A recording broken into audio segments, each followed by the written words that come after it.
Dernier combat de la soirée, ce main event. Alex Pereira, Jamal Hill. Euh, je m'y attendais un petit peu, Edouard. Avant de rentrer dans le détail de ce qui s'est passé et de ce qu'il fallait pas faire, de tout ce qu'il fallait pas faire. Merci à notre partenaire Unibet. Paris sur le MMA avec Unibet. Quelle sera l'issue du combat? Une soumission? Un KO? Paris sur l'appli numéro 1 avec Unibet. 100 € de bonus sur ton premier pari. Bon, moi j'en avais parlé sur un précédent podcast. J'avais dit le fight IQ de. Je connais pas l'individu, hein, je vais jamais parler, mais je pense vraiment, je vais me permettre un terme. Je l'avais trouvé vraiment limite son fight IQ sur ses combats. C'est souvent très répétitif, il n'y a pas de game plan. Et là, il a fait. Parce qu'il s'est trompé de combat pour moi, tu vois. Là, je pense vraiment qu'il fallait faire tout sauf un combat de kickboxing contre le meilleur kickboxer de la planète. Et il vient de se faire punir. Il vient de se faire punir de façon abominable. Premier truc dont j'ai envie de parler, le Gab, hein, malgré le fait que je l'ai trouvé gras, pas très athlétique, malgré le fait que Pereira vient de la caté d'en dessous à la base, il y avait une grosse différence de gabarit, je trouve. Ça se voyait même au niveau de la prestance dans la cage. Qu'est-ce que tu en as pensé, toi, Edouard? Ouais, après, Jamal Hill, ça a jamais été un mec très fit, on va dire. Là, avec plus d'un an d'arrêt, une blessure comme ça, je l'attendais pas plus, plus dessiné qu'avant. Mais après, devant, t'as un monstre physique. Je sais pas à combien il est là, mais c'est quand même impressionnant. Il a montré des screens, je crois, dans la journée de la pesée, il était à 105, si je dis pas de Ouais. sottises. Bon, peut-être qu'il a repris encore un petit peu derrière. Mais, euh, mais c'est vrai qu'au niveau du Gab, il y avait un gros écart. Après, concernant le combat, moi, j'avais dit que je pouvais voir une dangerosité s'il y avait des changements de niveau, un peu d'incertitude. Parce que il n'a pas une grosse lutte, mais par contre, il a toujours été hyper agressif en grand and pound et je le trouvais puissant là-dessus. Et surtout que Pereira a tendance à, quand il est sur le dos, laisser un peu passer le temps, tu vois. Donc, il aurait pu se passer des choses, en tout cas, dans, cette, dans cet axe de combat. Mais là, ce qu'il a proposé. Mais après, ça a été setupé, tu vois, si on peut le dire comme Hmm. ça. Son crochet du gauche, il l'a pas mis instinctivement, il l'a setup avec des jabs au corps, au visage. Je veux dire, c'est pas un KO qui est arrivé comme ça par le fruit du hasard ou par la bagarre. Il a vraiment, je trouve qu'il a amené très intelligemment avec un travail du bras avant hyper important et arrivé à un moment. Alors, elle est quand même magique cette scène parce qu'il prend un coup sur la coquille, il y a Erdine qui veut le protéger. Et il lui fait un signe de la main, un genre de stop. Il lui dit non, non, c'est bon. Et quelques secondes après, il feinte le jab, il envoie le crochet, il connecte. Et puis voilà, j'ai envie de te dire, il est arrivé la même chose qui est arrivé à Strickland et bien d'autres encore. Il se fait éteindre sur le crochet bras avant Ouais. qui est absolument magique, quoi. Ah non, mais c'est vraiment le feu sacré. Et c'est ça qui est bien avec ces mecs qui ont des bottes secrètes, c'est que t'as beau savoir qu'ils vont te la placer, que ce soit en foot, tu vois, les grands footballeurs, genre Messi, tout ça. T'as beau savoir que ça va arriver, tu peux te préparer comme tu veux, ça arrive quand même. Et là, c'est bien, bien arrivé. Après, pour ce que tu me disais des changements de niveau, Jamal Hill, il a jamais tenté takedown, je crois, de sa carrière à l'UFC. Et je suis d'accord avec toi parce qu'en plus, on sait que Pereira au sol, c'est vraiment pas terrible. Moi, je suis toujours un peu déçu de voir que il a beau bosser avec Teixeira toute l'année, je vois pas trop d'amélioration en fait dans son jeu au sol. Je m'attendais pas à ce qu'on le voit ce soir, ça c'est sûr. Ça c'était le mauvais profil pour voir le sol de Pereira ce soir. Mais bon voilà, écoute, il a voulu jouer à ce jeu-là, il a perdu. Qu'est-ce que tu veux qu'on te dise? Bah, il, très mauvais fight IQ, très mauvais game plan. Franchement, c'est une KT quand même. Euh, Elle est catastrophique cette KT en fait. Et je vois pas. Et en plus, Jiri qui a éteint Rakik en début de soirée, T'as il vu n'y le a toujours combat? pas de contender. Tu l'as vu? Hein? Tu l'as Non, vu j'ai pas gérer regardé le le combat? combat. Non. J'ai pas regardé le combat. Je t'avoue que je me suis, de façon à être un petit peu frais et pouvoir Ouais. faire les récaps avec toi, je me suis levé vers 4 heures. Donc je regarderai Il y a pas mal de combats qui m'intéressent et que je vais regarder Ah, c'est une super carte, maintenant hein. d'ailleurs Franchement. quand on a fini. Mais c'est vrai que force est de constater qu'il y a très peu de contenders dans cette KT maintenant et que je ne sais pas du tout ce que va faire Pereira. Ça, on verra dans l'avenir. On s'attendait à ça. Moi, j'avais dit la seule chance qu'il peut avoir Jamal, c'est de pouvoir mettre un petit peu de changement de niveau. Tu as raison, il ne l'avait jamais fait. Il s'est pris Non. pour un autre et il s'est fait punir, hein, tout simplement. Parce que oui, il n'est pas mauvais, c'est pas un mauvais striker dans le MMA, mais quand tu fais face à un mec qui a tout gagné avant Glory et qui a été aussi performant en pied-point depuis qu'il a fait sa reconversion en MMA, il fallait surtout pas se tromper de combat, c'est ce qu'il a fait. C'est presque un mismatch. Du coup, dans la configuration qui a été la nôtre ce soir, c'était beau parce que c'est spectaculaire et que ça fait un KO, mais c'est un mismatch. Je veux dire, il n'a pas une touche Mm. effective, il a envoyé 4 low kicks. Euh, il n'y a pas eu de combat. Soyons un tout petit peu honnêtes et cohérents par rapport à ce qu'on a analysé dans cette soirée. Mismatch. Il n'y a pas de combat. Il a été inexistant et il s'est fait éteindre. Honnêtement, en termes d'analyse pure, toi, tu as peut-être une autre vision. Moi, je ne sais pas quoi dire d'autre en fait. Non, non, non, mais de toute façon, ce combat-là, il arrivait juste parce qu'on avait promis un title shot à Jamal vu que il avait abandonné sa ceinture.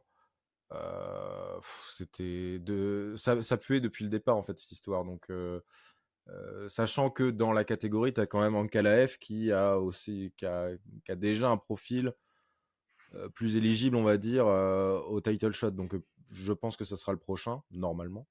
On va voir l'avenir de la KT, mais ouais, je suis d'accord avec toi. C'est un résultat qui est impressionnant, mais c'est aussi l'image d'une KT qui est vraiment pas terrible. Et c'est comme Prochaska, en fait. Tu vois, Prochaska, le combat de ce soir, il est super impressionnant, mais c'est n'importe quoi ce combat-là aussi, tu vois. Genre, Ouais, on est écoute, vraiment sur la KT du grand n'importe quoi. ouais, c'est ça. Je pense qu'il y a vraiment des contenders qui sont pas forcément à la hauteur. Alors, dans le top 15, il y a deux mecs invaincus, mais qui, à mon avis, c'est pas que c'est de la poudre aux yeux, c'est qu'il faut leur laisser le temps et je pense pas du tout que ça aille au top level. C'est une KT qui va rester, à mon avis, à moins que ça casse un peu la tirelire et que ça aille chercher des prospects au PFL Bellator. Je pense que c'est une KT qui va rester un peu en sommeil pendant un petit moment parce que je la vois pas évoluer. Comme tu l'as très bien dit, même si Jiri gagne et j'ai pas vu le combat, mais quand bien même ce soit de manière convaincante, je pense que c'est Ankalaev qui mérite le title shot et surtout qui a les armes parce que c'est un champion du monde de sambo, Ouais. parce que mine de rien, il est quand même intelligent dans sa façon de combattre et qu'il y a quand même moyen qu'il essaye de capitaliser avec la lutte, lui qui change vraiment de niveau contre Pereira, qui a quand même reçu Fit Fight sa black belt pour un crochet J'ai bras pensé, avant. Tu vois, je savais pas que j'ai pensé à toi. J'ai pensé à toi. je savais pas que c'était. Je savais pas que tu pouvais prendre ta Black Belt pour un KO bras avant. Ah, si, si. Mais bon, j'imagine que s'il lui a donné, bah, j'ai envie de te dire, c'est qu'il doit bosser quand même sur son travail au sol. En tout cas, j'ai envie de le laisser penser. Donc on verra. Mais effectivement, moi, je pense que c'est le moment de voir Ankalaev et de voir comment il va pouvoir gérer les changements de niveau, Pereira.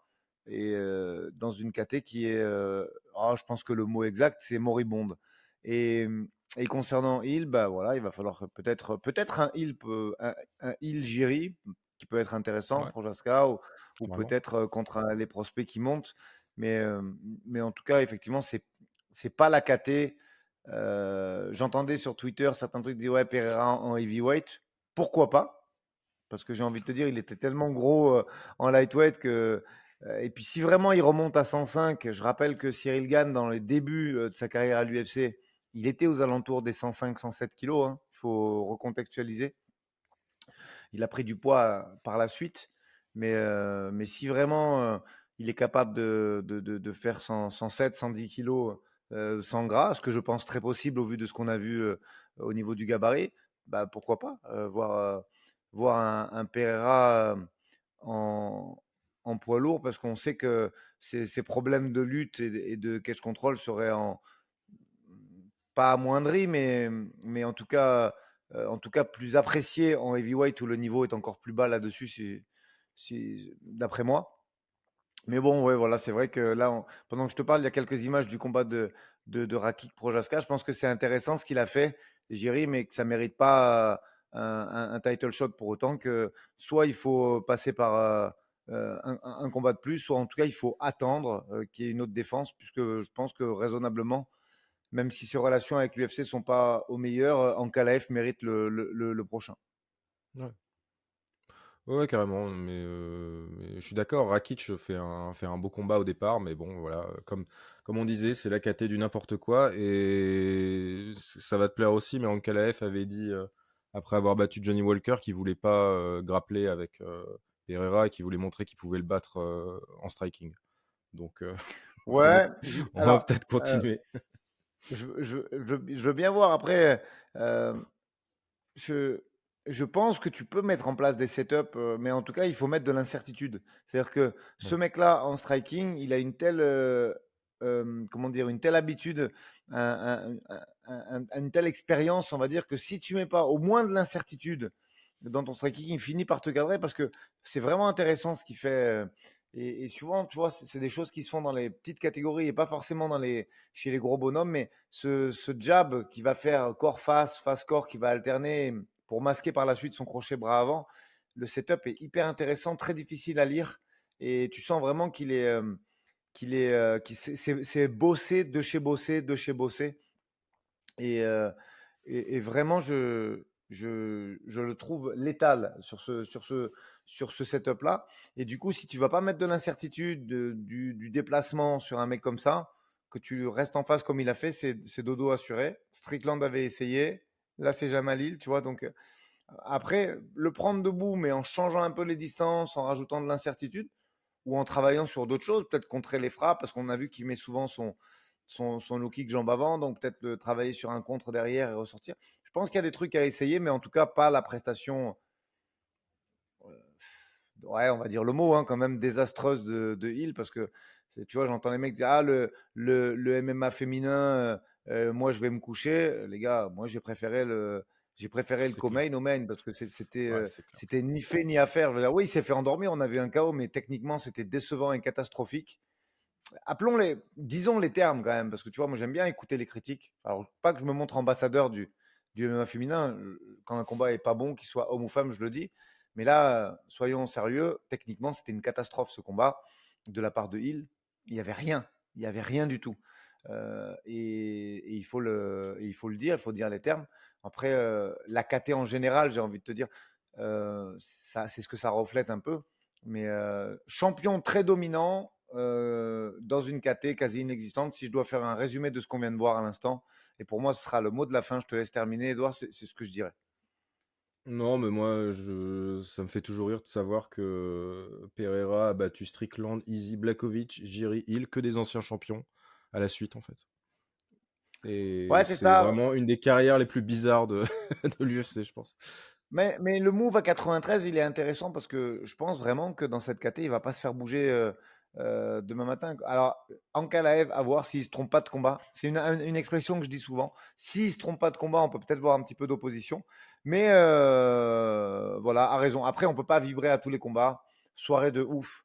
Je revois Non, les images clairement. là de Gaël Holloway. Voilà, on a vibré. Il y a d'autres combats dont l'intérêt technique était moindre. C'est pas grave. J'en garde un très bon souvenir. Je suis content d'avoir fait ces récaps avec toi. Merci à Moi ceux aussi. qui sont restés jusqu'au bout. Je vais me regarder pour ma part, moi maintenant, la early prelim et la prelim parce qu'il y a des questions qui me taraudaient l'esprit. J'ai envie de voir Al-Jamain, j'ai envie de voir ce Aljo Qatar, j'ai envie de voir effectivement Jiri contre Rakik. Je vais analyser tout ça. Edouard, merci beaucoup. Merci à ceux qui nous ont écoutés et à très vite. Salut. Salut.